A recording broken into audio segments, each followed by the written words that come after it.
Izalata la mama kundia mwe munazikulu dia mibundu banzikila. Izalata la tata kundia mwe Izalata la tata kundia mwe munazikulu dia mibundu banzikila. Izalata la tata kundia mwe Izalata la tata kundia mwe munazikulu dia mibundu banzikila. Munazikulu dia mibundu banzikila.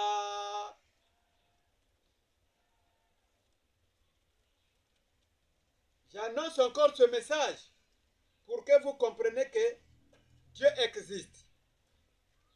Les lumières de l'enlèvement et la résurrection des morts avant l'enlèvement d'Enoch, les lumières étaient apparues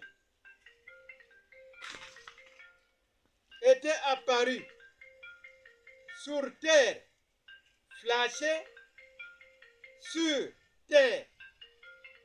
Les lumières blanches avaient, avant l'enlèvement d'Élie, notre bien-aimé, les mêmes lumières étaient apparues sur la terre, dans les mêmes formes d'apparition.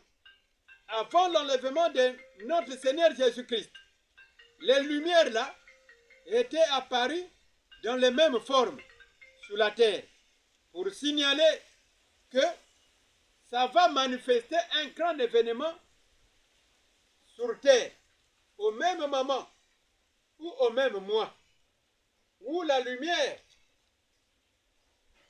apparue. C'est la lumière apparue, c'est que l'enlèvement doit se produire.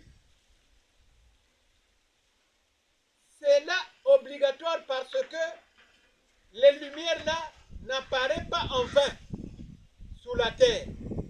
C'est le signal de Dieu. Tous les saints ont reçu ça, cette apparition de lumière. Là, c'est les lumières là qui avaient ressuscité Lazare. Donc, il y avait une lumière à la présence de notre Seigneur Jésus-Christ. La présence de notre Seigneur Jésus-Christ, il y avait la lumière. C'est pour cela que quand vous entendez parler, quand il avait créé le monde, il dit que la lumière soit, fut. La lumière était manifestée. Le monde, la terre, planète Terre a reçu la lumière. Donc, quand il dit que le ténèbre, la nuit, se produit, c'était la lumière là qui créait ces phénomènes. Donc, quand il avait dit que Lazare dort, Lazare réveille, Lazare était ressuscité. C'est cette lumière qui avait permis notre Seigneur Jésus-Christ ressuscite sur la terre en ce jour des morts. Nous aussi, pour aller en l'enlèvement, on doit recevoir cette apparition de cette lumière.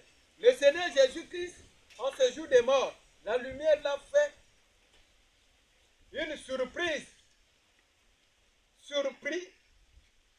On appelle ça les surprises génies de l'éternité.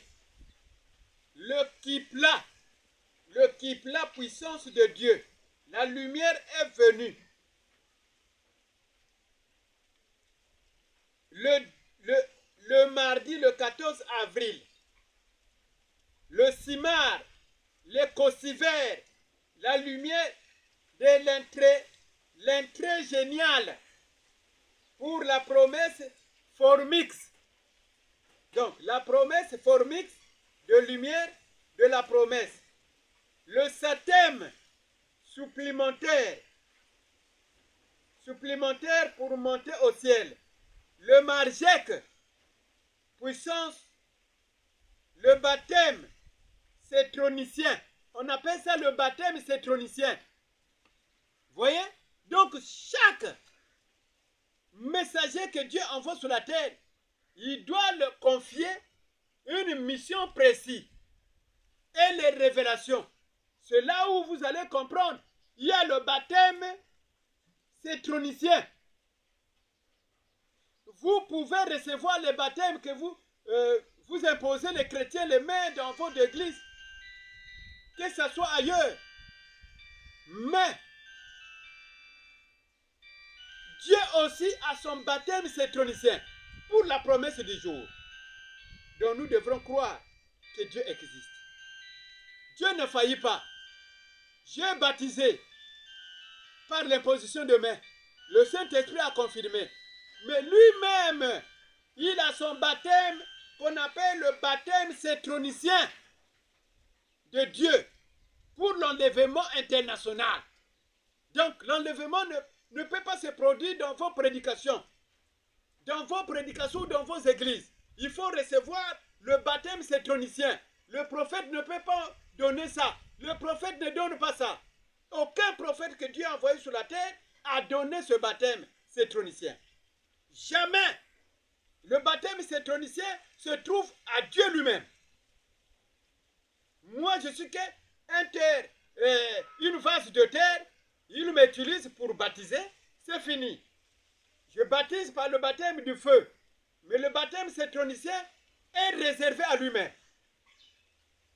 Donc le baptême cétronicien de Dieu pour l'enlèvement international. Enoch savait, il va quitter la terre. Élie savait, il va quitter la terre. Par ce signe-là. Mais ce n'était pas photographié en eux. Mais c'était confirmé par eux. Mais au temps de la fin, ce bien-là photographié pour mettre la prophétie en ordre. Donc pour mettre la prophétie en ordre. Nous pensons que le baptême que nous recevrons, bon, j'ai le Saint-Esprit, c'est ça qui va m'amener au ciel. Non, non, non, non, non, non. Il faut Dieu vient, confirme maintenant son baptême cétronicien. Donc le baptême cétronicien, c'est ce qu'il avait manifesté à la résurrection de Lazare, à la résurrection de notre Seigneur Jésus-Christ, en l'enlèvement d'Élie et en l'enlèvement d'Enoch. Le baptême cétronicien, ça vient par lui-même. C'est lui, quand il descend, il confirme le baptême cétronicien, c'est la fin. On sera surpris, l'enlèvement se produit, la résurrection des morts se finit, et puis la terre a changé. Amen.